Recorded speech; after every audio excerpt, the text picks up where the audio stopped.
Alors bonjour à ceux qui viennent d'arriver. Je vois qu'il y a quelques personnes qui viennent d'arriver sur la diffusion.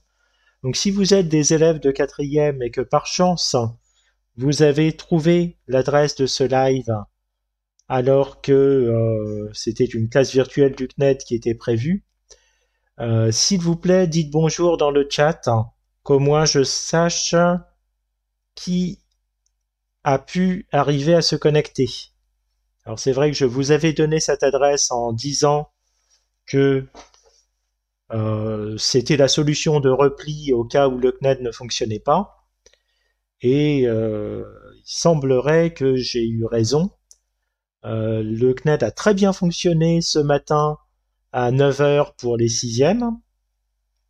Et puis, arrivé 10 heures, aussi bien l'ENT que le CNED avaient des gros problèmes techniques.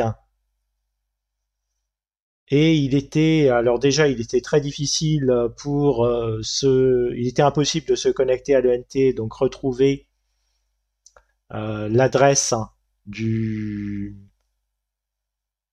de la classe virtuelle du CNED que je vous avais envoyée par la messagerie de l'ENT était tout simplement impossible. Et quand bien même vous aviez cette adresse, la connexion à la classe virtuelle était très lente et fonctionnait assez mal. Bonjour Elio.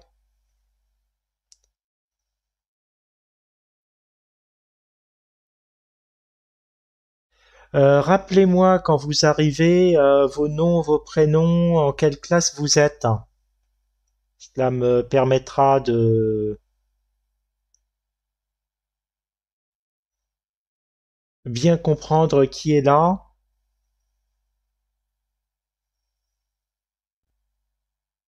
Elio cinquième. C'est bien que tu sois là. Alors normalement, comme je l'expliquais à l'oral, hein, j'avais des classes virtuelles qui étaient prévues avec des classes de quatrième ce matin, des classes virtuelles sur le CNED et donc pas sur YouTube. Sauf que ça ne fonctionne pas ce matin. Et donc là, j'attends l'arrivée de mes élèves de quatrième, puisque je leur ai aussi donné l'adresse de cette chaîne YouTube. Oh, bonjour Ethan, comment vas-tu?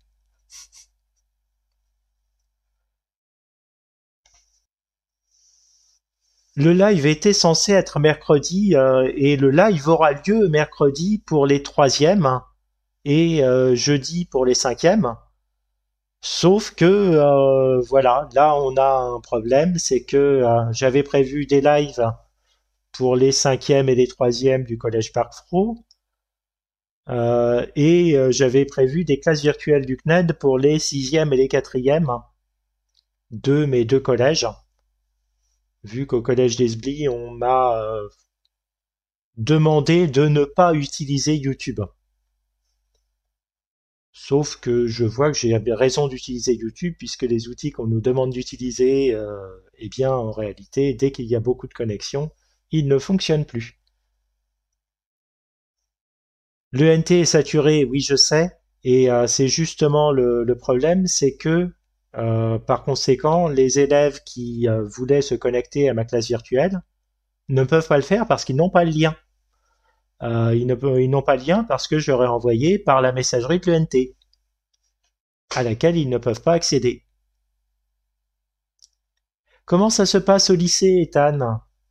Puisque tu es là, hein, je vais discuter avec ceux qui sont là, en attendant que d'autres élèves arrivent.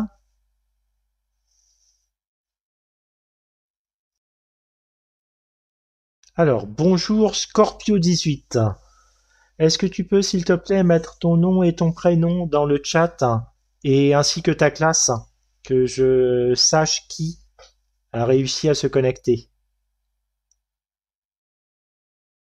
Eh oui, Ethan, on a exactement les mêmes problèmes en collège, c'est-à-dire qu'on a eu beaucoup de collègues qui étaient persuadés que l'ENT et le CNED allaient très bien fonctionner.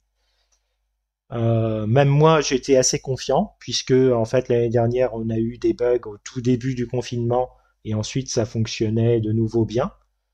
Donc on pensait que le CNED et le ministère de l'Éducation nationale allaient mettre tous les moyens techniques à notre disposition pour que ça fonctionne bien du premier coup. Et on constate ce matin que, eh bien, non, c'est catastrophique, ça ne fonctionne pas. Donc je pense que si ça peut te rassurer, je pense que vos professeurs vont bien se rendre compte qu'il y a des gros problèmes techniques ce soir et que ce matin, mais je pense qu'il y en aura aussi ce soir, et que donc pour rendre tes devoirs ce soir, il y aura sans doute une tolérance. Alors, donc je vais écrire un message dans le chat qui répète ce que j'ai à dire. Depuis 8 heures, le NT des lycées d'Île-de-France et France est mort, donc difficulté à se connecter à Pronote.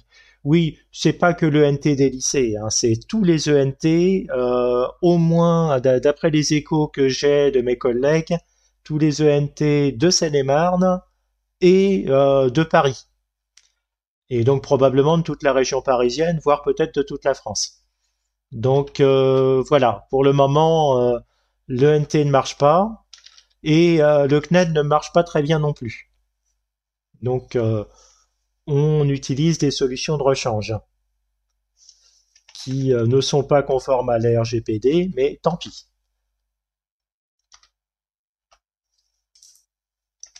Alors, donc je vous écris un message dans le chat, déjà. Voilà, donc le message que je veux faire passer, c'était celui-ci. Merci de me rappeler dans le chat votre nom, votre prénom, votre classe, de quel collège vous êtes, que je vois qui a pu se connecter.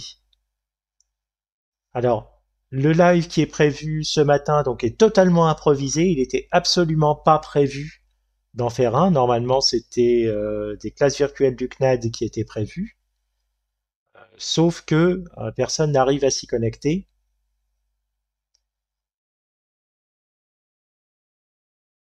Et c'était des classes de quatrième qui étaient prévues pour des collégiens du collège d'Esbly. Donc Elio, oui, je sais, tu es du collège Parc Fro.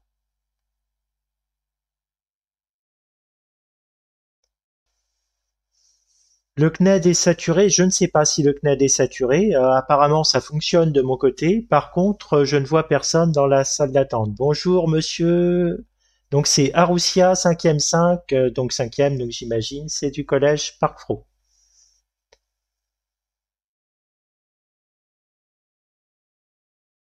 Des visios se font depuis novembre sur Teams, hein, donc ça va à ce niveau. Alors Teams, je ne connais pas.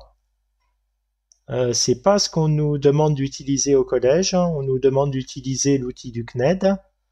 C'est pour les quatrièmes 3. Alors oui, au départ, je voulais faire une classe virtuelle du CNED sur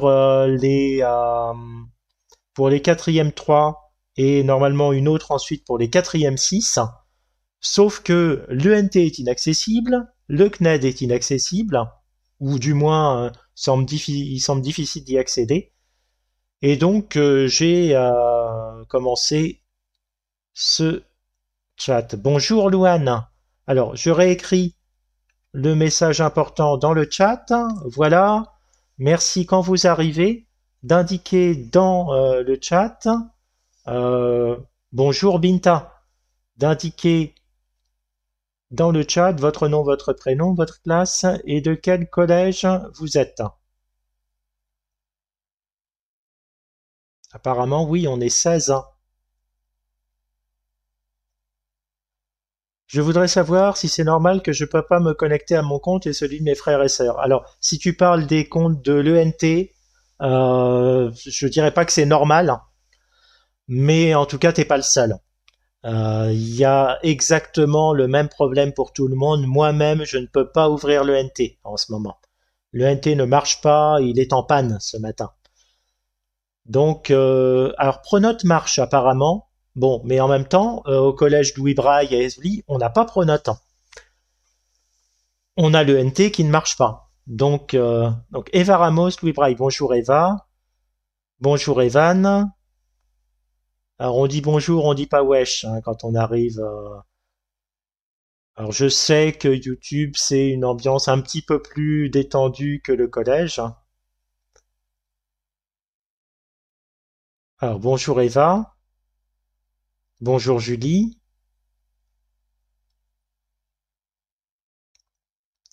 Alors ce qu'on va faire pour les quatrièmes, on va revenir assez rapidement sur l'activité, sur la vitesse que je vous avais distribuée.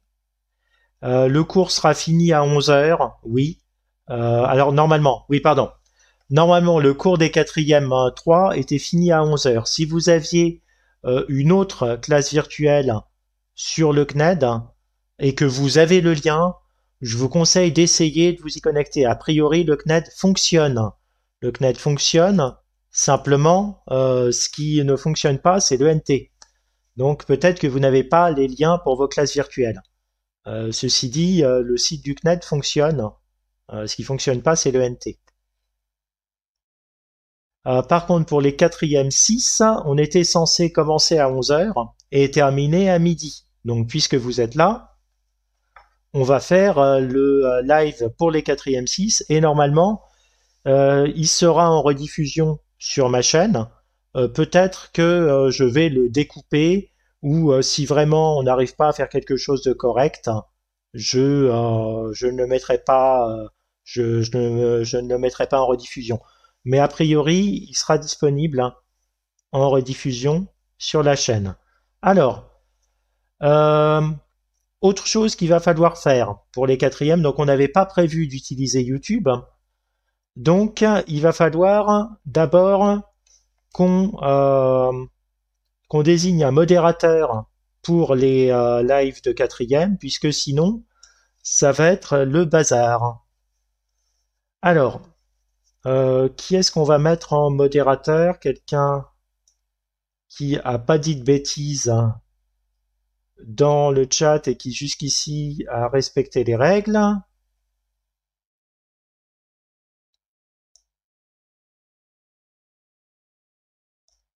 Binta, allez, pour le moment, il n'y a pas eu de problème. Écoute, ce qu'on va faire, Binta, je vais essayer de voir si je peux te donner le rôle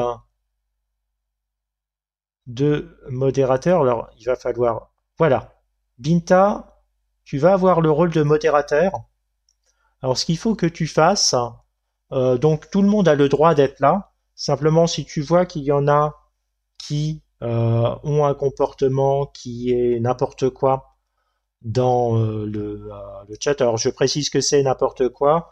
C'est mettre du spam, donc ce qu'ont fait certains de tes camarades en répétant sans arrêt le même message, ou écrire des choses choquantes ou hors sujet. Alors, on va commencer le live de quatrième. Est-ce que vous voyez tous bien ce qu'il y a à l'écran? Normalement, il n'y a pas de problème. Alors, je vois sur mon téléphone à côté, il n'y a pas de problème, ça fonctionne très bien. Donc voilà, mais Binta, tu vois, tu as une petite clé à molette à côté de ton nom dans le chat, ce qui signifie qu'à partir de maintenant, tu es modératrice pour les lives de physique-chimie sur YouTube. Donc, je vous avais envoyé une activité sur la vitesse que je vous affiche ici à l'écran. Et vous aviez plusieurs travaux à faire. Donc déjà, il y avait toute une activité sur la vitesse d'un skieur sur une piste. Donc il y avait plusieurs questions posées, on va y répondre dans l'ordre. Et puis, on avait une autre activité, alors qu'on avait faite en cours avec certaines classes, mais pas avec d'autres, qui correspondent donc à des vitesses de différents objets que je vous demandais de reclasser dans l'ordre. Donc déjà, d'attribuer chaque vitesse à chaque objet, puis de remettre toutes ces vitesses en mètres par seconde, et enfin de reclasser les objets par ordre de vitesse croissante. Donc, il s'agissait donc finalement d'un exercice sur l'écriture scientifique. Alors, on va commencer on va commencer par le premier exercice qui était sur la vitesse. Alors, je vais vous poser la question, donc vous pouvez répondre dans le chat. D'après le document que vous avez sous les yeux, quelle est la distance que le skieur parcourt entre deux temps de passage?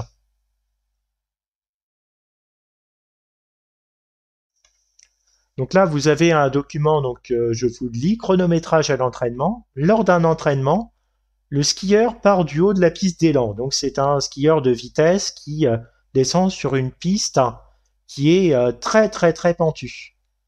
Il est chronométré tout au long de la descente et les temps de passage intermédiaires sont relevés tous les 100 mètres.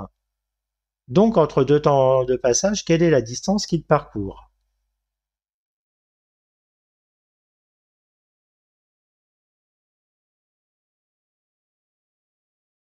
Alors, Yann, tu nous dis 1 km. Je ne suis pas d'accord, c'est pas 1 km.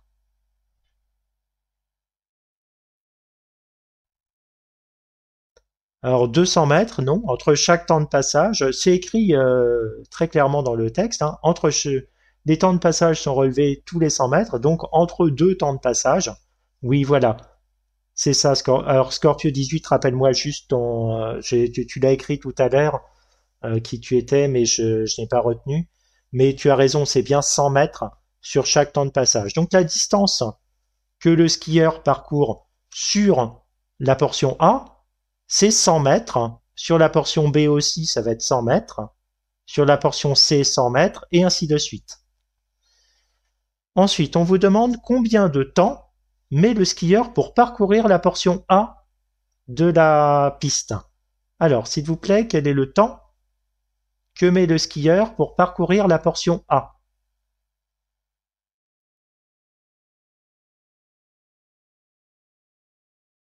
« 4 secondes 70. Oui, tout à fait. Donc, précisément, si on l'écrivait autrement qu'avec des 2 points, on devrait écrire 4,70 secondes. Donc, pour la portion A, le skieur parcourt 100 mètres en 4,70 secondes. Maintenant, quel est le temps que met le skieur pour parcourir les 100 mètres de la portion B? Donc combien de temps le skieur met-il pour parcourir la portion B?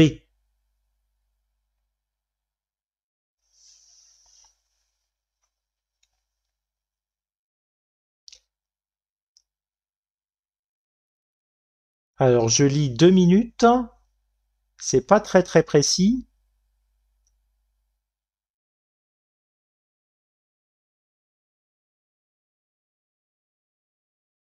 « 2 secondes 40. D'accord. Donc, en réalité, ce qu'affiche le chronomètre va afficher le temps. C'est-à-dire le temps mesuré depuis le début de la descente. Donc, le skieur démarre au début de la portion A, et à ce moment-là, le chronomètre affiche 0. Mais ensuite, le chronomètre continue à défiler. Et donc, le temps qui est affiché, c'est le temps total depuis le début. Donc, à la fin de la portion B, le chronomètre affiche 7 secondes,10, mais au début de la portion B, il affichait 4,70 secondes. Donc, le temps qu'a mis le skieur pour parcourir la portion B, c'est 7,10 moins 4,70 secondes. Et 7,10 moins 4,70, ça fait 2,40. Alors, je vais vous l'écrire.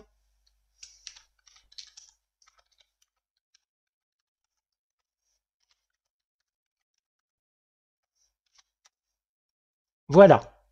Donc, il met bien 2,40 secondes pour parcourir les 100 mètres de la portion B. Alors ensuite, on vous demande de calculer la vitesse moyenne du skieur pour chaque portion de sa trajectoire. Alors il faut bien comprendre la question.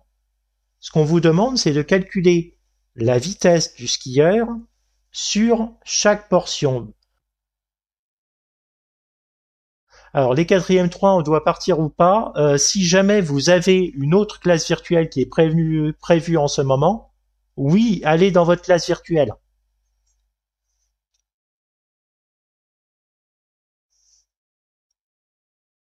Par contre, si vous êtes là et que vous n'avez rien d'autre de prévu, vous avez entièrement le droit d'être là. Même chose, hein, il y a des élèves de 5e qui sont dans le chat, il y a des élèves de 3e, on a même un élève de lycée qui est passé. Vous avez entièrement le droit d'être ici.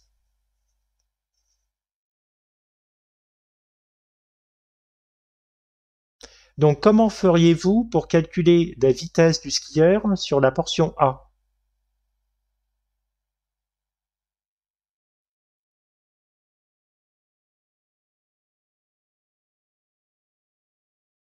On divise par 2 le second chrono. Non. Non, c'est pas comme ça qu'on va s'y prendre. Alors, de façon générale, quand on vous donne quelle est la distance parcourue et quel est le temps de parcours, comment faites-vous pour calculer la vitesse? Je vais écrire précisément cette question dans le chat. Comment calculer la vitesse si on connaît la distance parcourue et le temps de parcours?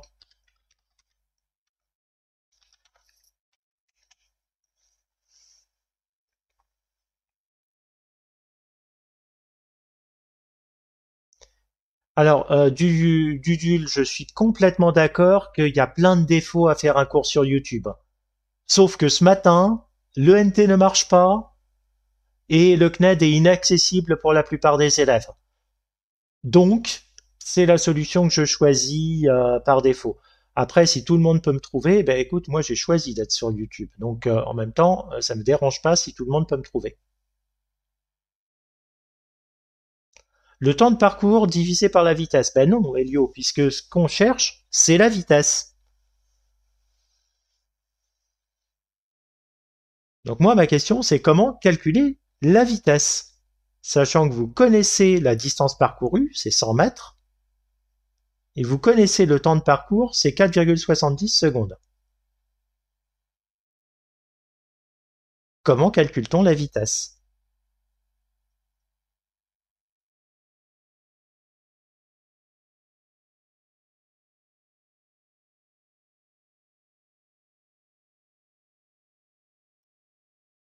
Alors c'est pas 10 km par heure, mais je vais me servir de ta réponse, Wadzo. Rappelle-moi qui tu es, Wadzo, parce que tu me l'as écrit tout à l'heure, mais je l'ai pas retenu.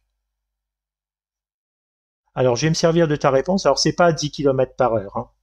Mais par contre tu m'as donné une vitesse en kilomètres par heure. Si c'est des kilomètres par heure, bien quel calcul tu as fait en utilisant la distance et le temps? C'est Mathéo. D'accord.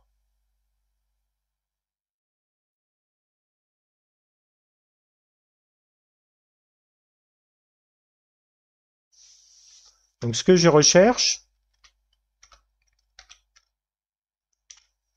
c'est une formule mathématique qui me donne la vitesse. Alors oui, on préfère en physique, on préfère donner des mesures de vitesse en mètres par seconde. Mais si c'est, regarde bien comment tu as écrit mètres par seconde. Tu as mis mètre, une barre de fraction qui veut dire diviser, et puis seconde. Donc c'est des mètres divisés par des secondes. Donc je repose la question, comment tu calcules la vitesse si tu connais la distance parcourue et le temps de parcours?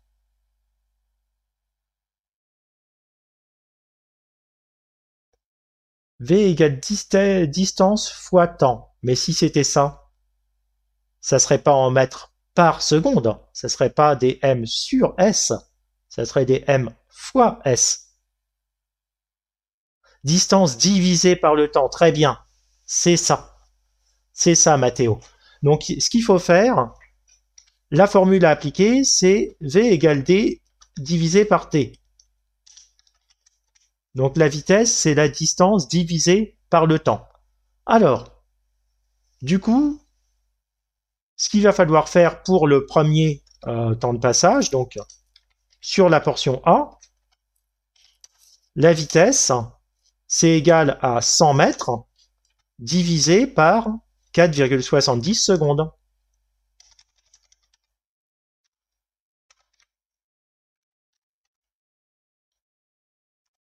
Sortez vos calculatrices, dites-moi combien ça fait.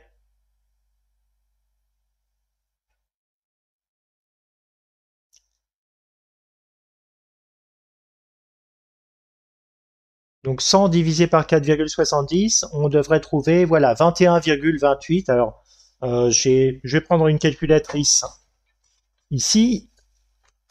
Je fais le calcul, je vous dis exactement qu'est-ce qui s'affiche sur ma calculatrice quand je fais ce calcul.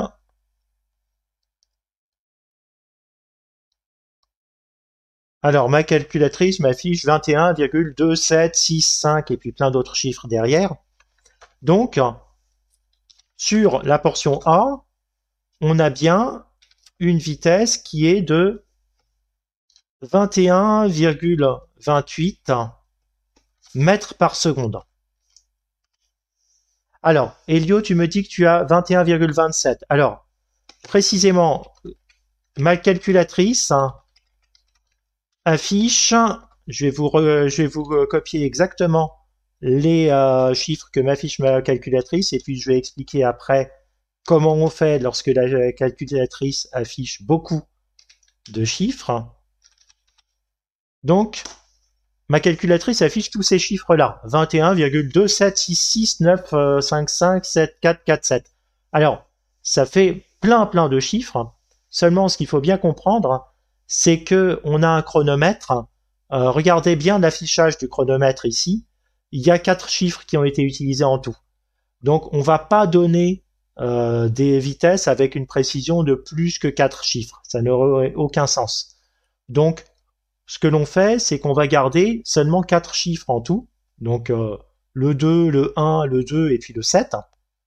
Sauf que, regardez bien le chiffre qu'il y a tout de suite après le 7. C'est un 6. Donc, c'est un chiffre qui est plus grand que 5. Donc, on fait une approximation. Et on considère que la vitesse du skieur, et en fait, elle est plus proche de 21,28 mètres par seconde que de 21,27 mètres par seconde. Simplement parce que le chiffre qui suit est plus grand que 5. Donc en fait, on est plus proche de 21,28 que de 21,27. Alors, donc sur la portion A, on va trouver 21,28 mètres par seconde. Et il s'agit donc de calculer la vitesse du skieur en fait sur toutes les portions. Alors on va le faire. Ce que je vais faire, je vais utiliser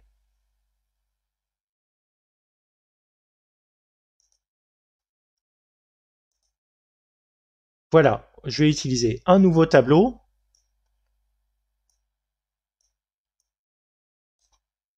Je vais voilà avoir les temps qui sont affichés ici, ce qui me permettra de les lire. Et je vais créer un tableau qui va nous permettre de calculer tous les temps du skieur. Alors, je réarrange un petit peu ce que je veux afficher. Voilà. Alors, ce qu'on connaît, c'est la distance en mètres. Elle vaut 100 à chaque fois. On va préciser auparavant quelle est la portion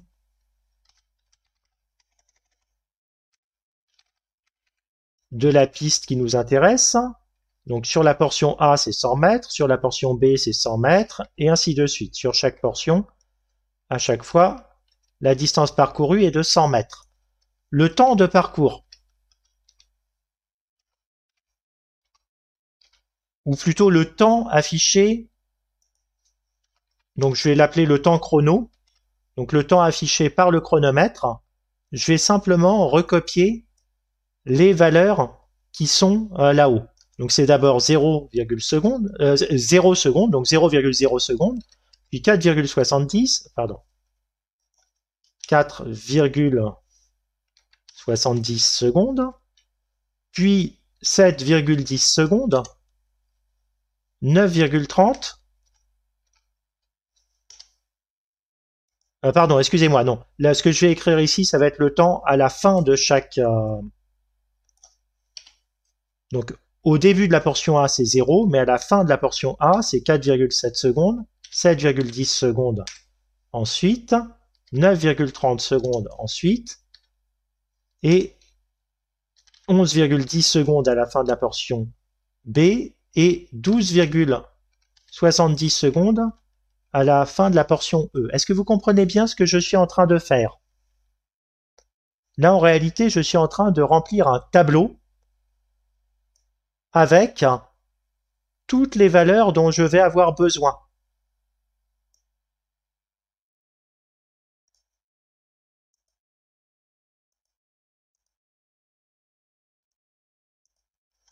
Alors, ensuite, ce qui m'intéresse, c'est la durée du parcours, donc le temps de parcours sur chaque portion. Alors, au début, c'est bien 4,7 secondes, mais ensuite, c'est le temps affiché par le chronomètre à la fin de la portion, moins celui au début. Donc, 7,10 secondes moins 4,70 secondes, ça nous fait 2,4 secondes, et puis on peut faire automatiquement le calcul pour chaque portion de la piste. Donc, le skieur parcourt la portion A en 4,70 secondes, la portion B en 2,4 secondes, la portion C en 2,2 secondes, la portion D en 1,8 secondes et la portion E en 1,6 secondes. Ce qu'on doit faire ensuite, c'est calculer la vitesse en mètres par seconde. La formule qu'on applique, c'est que la vitesse, c'est égal à la distance divisée par le temps. Plus précisément, la vitesse divisée par la durée du parcours. Donc, pardon, la vitesse, c'est la distance divisée par la durée du parcours. Donc, ce que je fais, c'est je lui dis que la vitesse est égale à la distance divisée par la durée du parcours. Et voilà les valeurs qu'on trouve. Alors, ce que je vais faire, c'est qu'à chaque fois, je vais garder deux chiffres après la virgule. Donc, sur la portion A, on retrouve bien 21,28 mètres par seconde, comme je l'avais écrit dans le chat.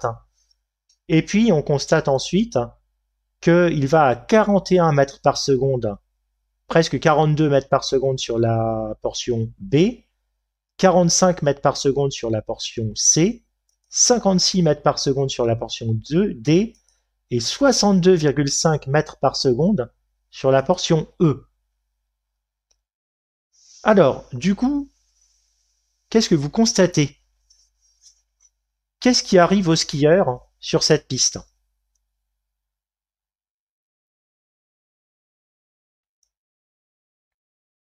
Qu'est-ce qu'on peut dire maintenant qu'on a calculé sa vitesse sur chaque portion de la piste?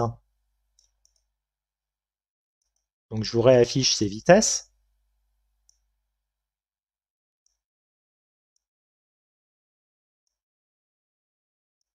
Qu'est-ce que vous pouvez dire du skieur? Qu'est-ce qui lui arrive?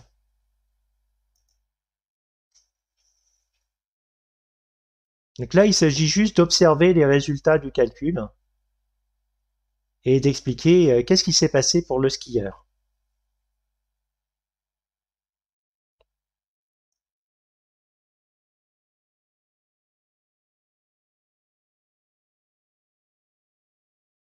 La vitesse augmente au fur et à mesure. Très bien, Rich Carmine. Alors, tiens, puisque tu n'étais pas encore intervenu dans le chat, rappelle-moi juste, s'il te plaît, dans le chat, ton nom, ton prénom, dans quelle classe tu es? J'aurais besoin juste de le savoir, puisque Rich Carmine, ça ne me dit pas grand-chose. Mais tu as raison, hein, la vitesse augmente au fur et à mesure. Donc là, ce qui se passe, c'est qu'en réalité, le skieur va de plus en plus vite. Alors, on peut représenter ça dans le dessin au-dessus. Si on veut représenter que le skieur va de plus en plus vite, on peut mettre une flèche qui représente sa vitesse. C'est ce qui a été fait sur le dessin. Vous voyez qu'il y a une flèche dessinée en rouge pour le skieur sur la portion A, sur la portion C et sur la portion D.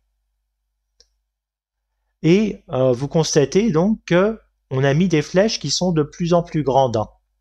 Donc ça, c'est la manière de laquelle on représente des vitesses en physique. On les représente avec des flèches dont la longueur est proportionnelle à la vitesse qu'on a calculée. Alors bonjour Izu, quand vous arrivez dans le chat s'il vous plaît, donc Izu, Vilko, Walid Lejnef, s'il vous plaît, mettez votre nom, votre prénom dans le chat, rappelez dans quelle classe vous êtes.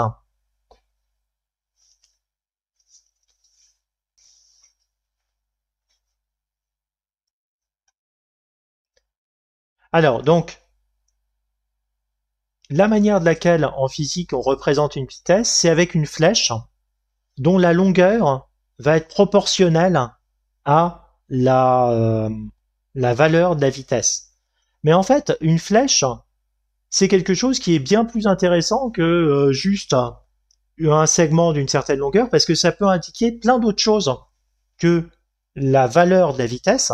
Donc on peut indiquer la valeur de la vitesse avec des flèches plus ou moins grandes, mais on pourrait aussi indiquer dans quelle direction va le skieur. En particulier, alors je vais, ce qu'on va faire, c'est que je vais ouvrir un fichier pour faire un petit dessin. Voilà, alors je vais utiliser ceci pour vous faire un dessin de ce que l'on peut faire en physique lorsqu'on veut représenter une vitesse. On va imaginer que cette fois-ci, on a un skieur qui va être sur une pente,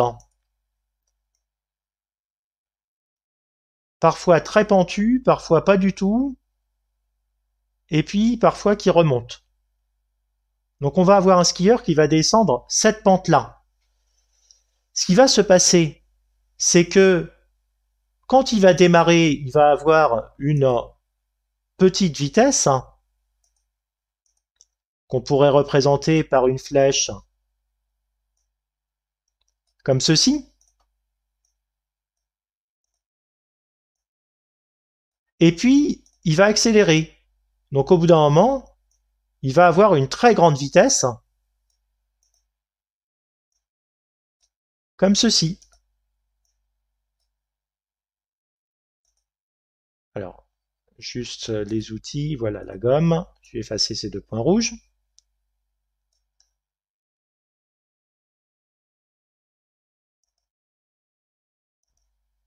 Et puis, donc il va arriver avec une très grande vitesse en bas, et arriver à cet endroit-là,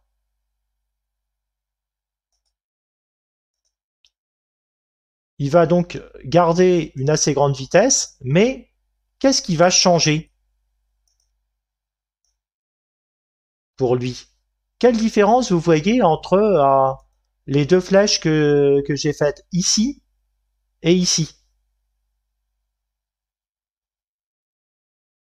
Donc je vous rappelle, chacune de ces flèches sert à représenter la vitesse d'un skieur qui suivrait cette pente. Et quel est l'intérêt justement d'utiliser des flèches? Là, on ne va pas indiquer seulement la vitesse, c'est-à-dire à quel point le skieur va vite. On va indiquer autre chose qui concerne également sa vitesse.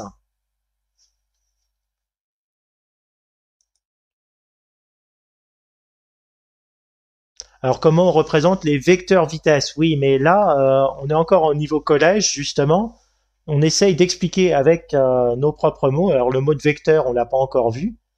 Mais qu'est-ce qu'on peut bien représenter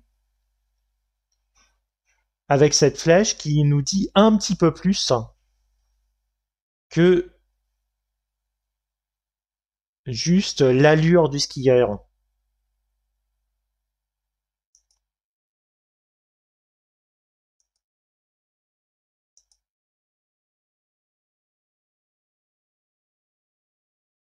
Alors le mouvement, oui, on peut voir, donc ces flèches indiquent en fait à la fois à quel point le skieur va vite, mais aussi dans quelle direction il va.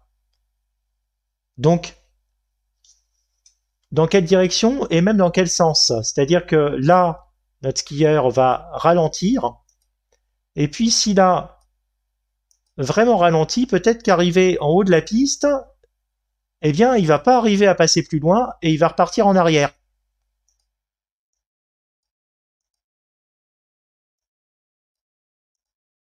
Donc, notre skieur, si on indique sa vitesse avec des flèches, on va pas seulement pouvoir indiquer la valeur de sa vitesse, mais aussi la direction dans laquelle il va et le sens dans lequel il va. Alors, une flèche permet d'indiquer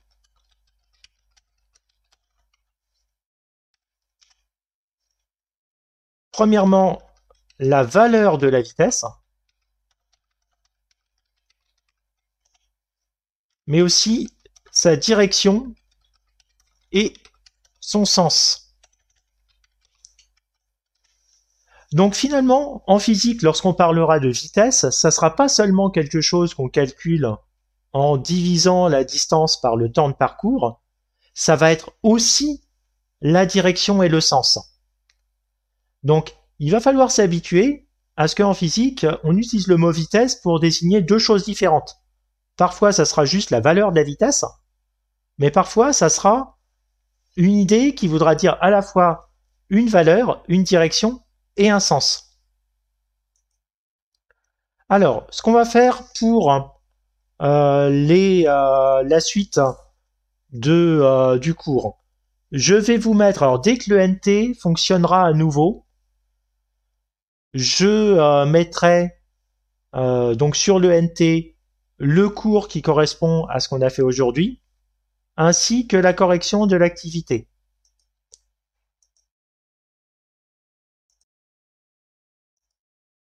Allez, je crois qu'on va s'arrêter là.